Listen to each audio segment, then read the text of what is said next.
ஸ்ரீமன் நாராயணீயம் 52ஆம் தசகம் பிரம்மதேவரின் கர்வம் நீக்குதல். ஏனைய யுகங்களின் பிறவி போலன்றி நான்முகன் நிந்தன் பெருமை உணர்ந்தான். தானெனும் கர்வம் மிக கொண்டதனால் வான் வண்ணன் உன்னிடம் மாயை புரிந்தானே. ஆவினம் மறைத்தான் மாயையால் நான்முகன் கூவியே தேடினர் ஆயர்தம் சிறுவர். யாவையும் அறிந்தும் அறியாதவன் போல தாவியே வந்தனை பாலரை மறைத்தான். ஆவினம் ஆயினை ஆயரும் ஆயினை ஆவினது கன்றாய் கோலாய் குழலாய் பாண்டமும் உரியும் தானே ஆயினை மீண்டனை பிருந்தாவனத்திற்கு நீயே.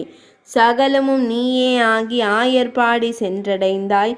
உகந்தே உன்னை அவர்கள் கொண்டாடி மகிழ்ந்தனர் அன்றோ. பெற்ற மகவை நேசிப்போர்க்கும் உற்றவன் நீயே பிள்ளையாயின் எற்றைக்கும் எங்கும் பேரின்பமாமே சற்றும் அதிலே ஐயமுண்டோ.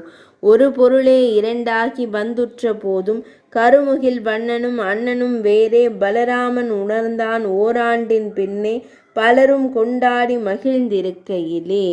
மறைந்ததனைத்தும் நேரில் கண்டான் மறைமூர்த்தி உந்தன் வடிவம் கண்டான் மாயை இடமே மாயை புரிந்து மயங்கி நின்றான் நான் முகந்தானே.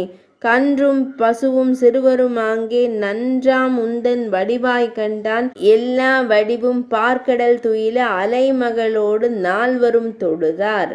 கண்டது யாவும் நாரணனாக அண்டம் படைத்தோன் கலங்கி நின்றான் சேவகனாகத் தன்னையே கண்டான் ஆவதொன்றில்லை என மயங்கினானே. கருணை கொண்டு நான்முகன் தனக்கு உருண்டை சோற்றுடன் காட்சி தந்தாய். திசைமுகன் கர்வம் தொலைந்து நின்றான் இசைந்தே உன்னை துதித்துச் சென்றான். சிறுவரை கொண்டே நீயும் மீண்டாய் உருபினி தன்னை தீர்த்தருள்வாயே. 52ஆம் தசகம் இனிதே நிறைவடைந்தது.